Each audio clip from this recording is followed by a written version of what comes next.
All right, we're going to talk here about dividing fractions. Before I get into dividing fractions, I'm just going to talk about dividing just in general. All right, so first thing here, 6 divided by 2. All right, so just to get a visual image of what this is, all right, I have 6 blocks here, right, and I'm going to see, well, how many groups of 2 fit into those 6? All right, well, here's one group of 2, here's another group of 2, and here's a third group of 2. All right, so 6 divided by 2 equals 3. Right, because I can split that 6 into 3 groups of 2. Right, how many times does 2 fit into 6? 3 times. All right, so 6 divided by 2 equals 3. Pretty simple. You all probably already know how to divide numbers like this, but it's going to lead us into what we do when we actually divide fractions. All right, well, let's consider this now, something different. Right, 6 times 1/2. What does that equal? All right, well, 6 times 1/2, and if you haven't watched the video I did on multiplying fractions, we talked about something like this in that video. Right, think of that as 6 over 1 times 1/2. Right, and if I multiply straight across, 6 times 1 is 6, 1 times 2 is 2, and then 6 over 2, well, that's 6 times, no, that's not 6 times 2, that's 3 times 2 over 2 times 1, and the 2's cancel out, and I get 3 over 1, which equals 3. Right, so if I do 6 divided by 2, I get 3. If I do 6 times 1/2, I also get 3, right? And notice the numbers I use here, the 2 and the 1/2, are reciprocals of each other, right? Remember, reciprocal means just like flipping over the fraction, switching the numerator and denominator, right? 2 is 2 over 1, 1/2 is flipping that over, 1 over 2. Right, so if I divide a number and I multiply by that number's reciprocal, I get the exact same result. Right, and that's not a fluke here. That's not just because of the numbers we chose of the 6 and the 2 and 1/2. That works for any numbers. If I take any number, in this case it was a 6, and I divide it by something else, or I multiply it by that something else's reciprocal, either way I get the same answer. Right, so dividing by a number is the same as multiplying by its reciprocal. Right, that's a really important fact that we're going to need to know when we start trying to divide fractions. Because that's what, dividing fractions is really tough to do. But if we remember that dividing is the same as multiplying by a reciprocal, that makes dealing with fractions a whole lot easier. All right, so a couple examples just to show you that it's not just a fluke with the 6 and the 2. If I do 24 divided by 4, that equals 6. All right, 4 goes into 24 6 times. If I do 24 times 1/4, right, that's 24 over 1 times 1 over 4, and that's going to be, 24 is 4 times 6, and the 4 is going to cancel out, and I just get 6, right? I get 6 times 1 over 1 times 1, and I just get 6 there, right? So 24 times 1/4 is the same as 24 divided by 4. 15 divided by 3, that equals 5, right? If I do 15 times 1/3, well, that's 15 over 1 times 1 over 3. 15 is 5 times 3, and those factors of 3 are going to cancel out, and I'm going to get just a 5 there. All right, so 15 divided by 3 is the same as 15 times 1/3. They both just equal 5. All right, dividing by a number is the same as multiplying by its reciprocal. That's always going to be true. That's always going to be true. The only exception is if you try to divide by 0, but you can't divide by 0, and 0 doesn't have a reciprocal, so it doesn't quite work there. But for any other numbers, multiplying and dividing by the reciprocal, same thing. Okay, so that's that. And this is also something you can do with, if I'm trying to figure out what's 15 times 1/3, like that's hard to do. Well, that's just 15 divided by 3, that equals 5. All right, so it works both ways. All right, so that's dealing with whole numbers, and now I'm going to pause this here and put up some stuff that deal with fractions, and we'll see how this relates to actually dividing fractions. All right, so we have up here now a couple examples of a whole number divided by a fraction, just to kind of work our way into dividing fractions. Right, so 6 divided by 1/2. A lot of people look at that and say, oh, 6 divided by 1/2, that equals 3. We just saw a couple minutes ago, 6 divided by 2 equals 3. 6 times 1/2 equals 3. 6 divided by 1/2 is not 3. Right, so how do we figure this out? Well, here, once again, we have a picture where we have 6 blocks. Right, so that represents my whole number 6. Right, those are 6 blocks there. I want to figure out how many 1/2s fit into 6. Just like we did before when I said, well, how many 2's fit into 6? There was 1 2, 2 2's, 3 2's, and that was 3. 6 divided by 2 was 3. Well, how many halves fit into 6? Well, so I have to take each of my holes here, each of my 1's, right? Each one of those rectangles represents a 1, and cut each one in half. Right? So I have 1/2, 2 halves, 3 halves, 4 halves, 5, 6, 7, 8, 9, 10, 11, 12. 12 halves fit into 6, right? So 6 divided by 1/2 equals 12, right? So I took my 6 rectangles, that each rectangle there represented one whole. I cut each one in half, and then I just counted, well, how many halves do I have in 6? There's 12 of them there, right? To do this without drawing a picture, remember what we said on just a couple minutes ago, right? Dividing by a number is the same as multiplying by that number's reciprocal, right? So 6 divided by 1/2 is the same as 6 multiplied by the reciprocal of 1/2, which is 2 over 1.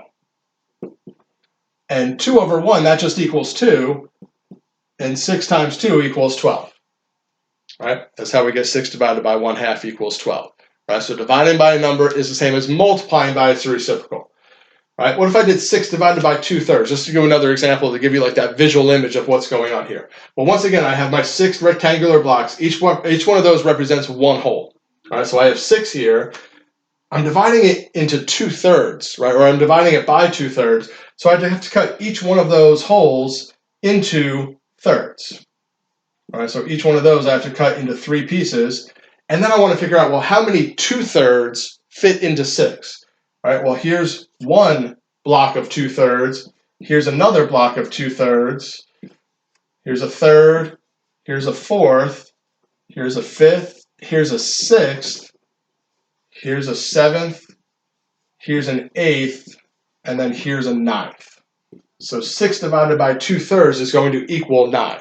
Right, I took that 6. I cut each one of my holes into 3 pieces. And then I took groups of 2 of those, right? So this was 2/3 here, another 2/3, this is another 2/3, and it turns out that I have 9 blocks of 2/3 within 6, right? So I hope that visual image makes sense as far as how we're splitting up 6 into pieces that are 2/3 big, right?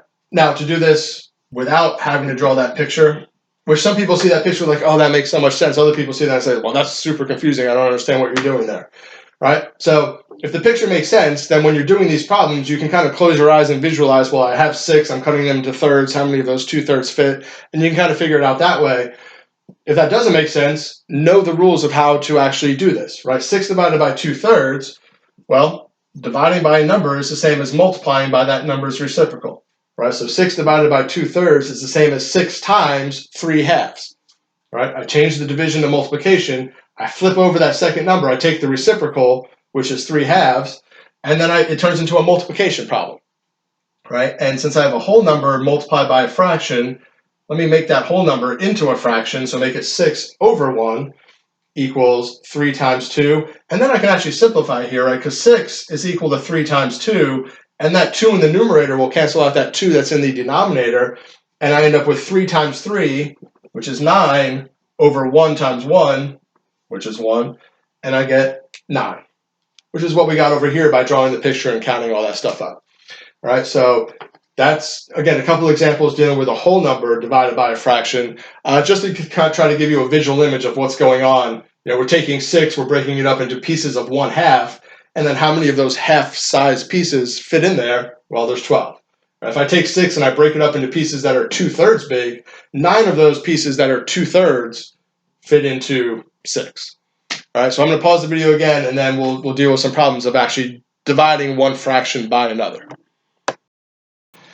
All right, so we've got up here 3/5 divided by 1/2. Right, so I'm going to attempt to do this one like we did the last couple, 6 divided by 1/2, 6 divided by 2/3. Right, so I drew, this block here represents 1, and I want 3/5. So I cut that block into 5 equal pieces, and I took 3 of those pieces. Right, that represents 3/5.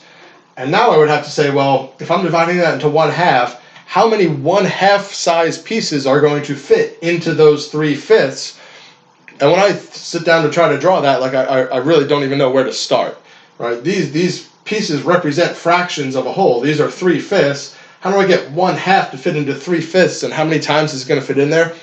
I don't even know what to do in order to try to draw that picture, right? So when you start dividing fractions, things get super sloppy pretty quick, right? It's hard to even imagine, well, what does 3/5 divided by 1/2 even mean? Well, what it means is take 3/5 and then take a piece that's 1/2 big, and how many of those 1/2 size pieces can you fit into the 3/5? Trying to actually draw that out, though, unless you're really good at drawing and visualizing that type of stuff, is not an easy thing to do. So I'm not even going to try to proceed with the drawing method on this. When we get down to where we're actually dividing fractions, and most problems that we do that involve division with fractions, I mean, the couple I did a few minutes ago with a 6 divided by 1/2 and 6 divided by 2/3, I picked those specifically because they worked out nice and I was able to draw them. But if I did like 6 divided by 3/7, it's not going to come out so nice, and I probably wouldn't be able to draw a picture of it. All right, so most of the time we just rely on what we talked about at the beginning of this video. When I divide by a number, it's the same thing as multiplying by that number's reciprocal. All right, so if I want to figure out 3/5 divided by 1/2, I don't divide. I never actually divide fractions. Right, that's the little secret of dividing fractions, that we don't actually do it. Like I said, it becomes really complicated to try to even visualize what that means. So, since I know that dividing by 1/2 is the same as multiplying by its reciprocal, which is 2/1, then I don't even mess with trying to divide fractions. Every time I see a division problem that involves a fraction, I change it into multiplication. I change that second fraction into its reciprocal, which is basically just flipping the fraction over, and then I just make it a multiplication problem and proceed from there. And remember, for multiplying fractions, you just multiply straight across. 3 times 2 is 6, 5 times 1 is 5. So 3/5 divided by 1/2 equals 6/5. All right, so what that means is, if I was to try to draw this picture here, I had my 3/5. If I tried to draw 1/2 pieces, how many of those 1/2s would fit into 3/5? 6/5 of those 1/2 pieces would fit in there. That doesn't even make much sense, right? How do you draw 6/5 1/2 pieces? If it doesn't come out to a nice whole number like the last couple of examples we did, it kind of breaks down, and trying to do that drawing model of this just doesn't really work. Which, like I said, that's why we use the rule when we're dividing fractions. We actually multiply by the reciprocal, right? The first fraction is always going to stay the same. The second one, the one that we're dividing by, is the one that we flip over, right? We take the reciprocal and then we change it to multiplication. All right, I'm going to pause the video here one more time and maybe put up, actually, you know what, I'll just put them up here real quick. Let's say we had 4/7 divided by 2/9. All right, well, again, we don't divide fractions. I see that division there. I make that 4/7 times 9/2. Again, the first fraction stays the same. The second one, we take the reciprocal, we flip it over. Right, and then I multiply this. Now, when I'm multiplying fractions, I can always check to see if I can simplify before I multiply. The 4 I can factor into 2 times 2, and one of those 2's can cancel out that 2 that's in the denominator of the other fraction. The 9 would factor into 3 times 3, but that 3 is not going to cancel out the 7. The 7 doesn't have any other factors. So I'm just going to get 2 times 9, which is 18 over 7. So 4/7 divided by 2/9 gives me 18/7. All right, and that is, dividing fractions. Right, and I'm sure, I mean, you can do any problems you want to.